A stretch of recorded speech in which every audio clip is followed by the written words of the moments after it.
Like and subscribe and click the bell icon to get new video updates.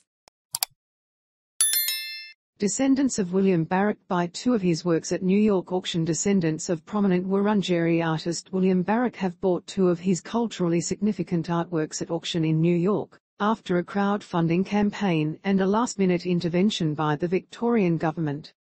Auction house Sotheby's auctioned off the late 19th century painting and shield on Thursday morning, Melbourne time.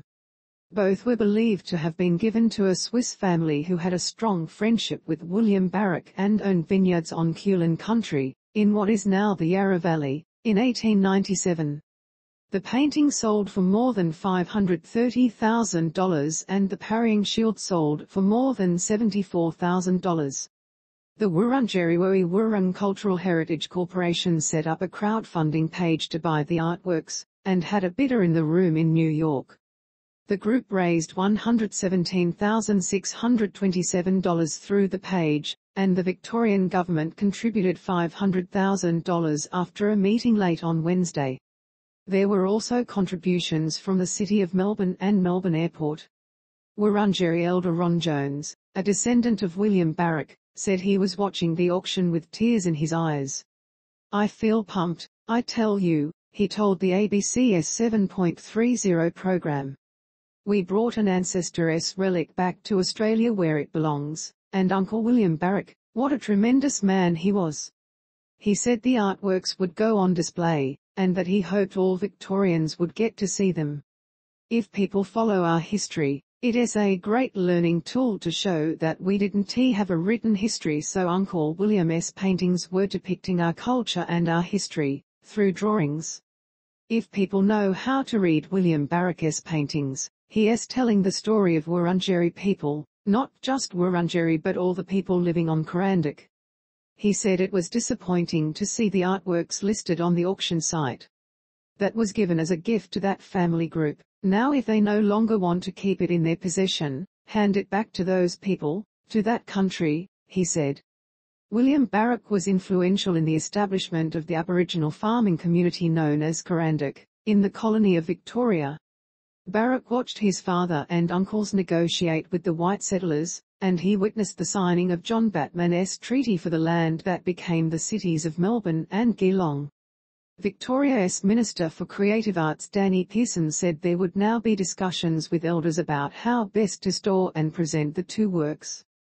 "We wanted these items to come home, that is why we've provided $500,000 to make that happen, and it is going to happen," he said. And on National Reconciliation Day, these priceless artefacts that provide a window into a time that stretches back tens of thousands of years, they coming home where they belong. He said the government would work with the Wurundjeri Corporation to get the works back to Australia and put them on display. Co-chair of the First Peoples Assembly of Victoria and proud Nira illim bulluk man of the Taungurung Nation, Marcus Stewart, welcomed the items returning home. "We are pleased that these items will be returning home to the Wurundjeri people and look forward to this happening more often," he said.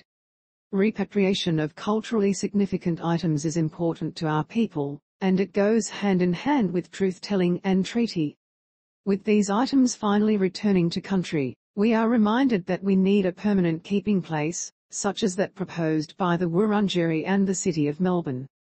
The artworks' existence and their sale were only recently discovered by the Wurundjeri people.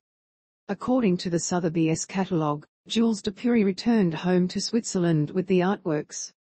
William Barak's 2- and 3-dimensional artworks document Wurundjeri Woi Wurrung culture and speak to the survival of First Nations traditions in defiance of colonization, Dr Nikita Vanderbyl from Trobe University wrote.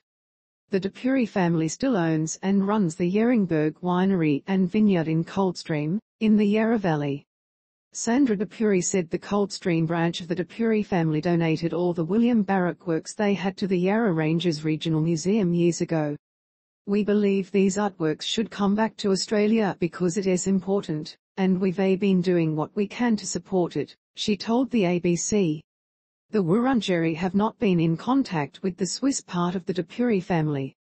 Posted 6 hours ago, updated 10 am ago.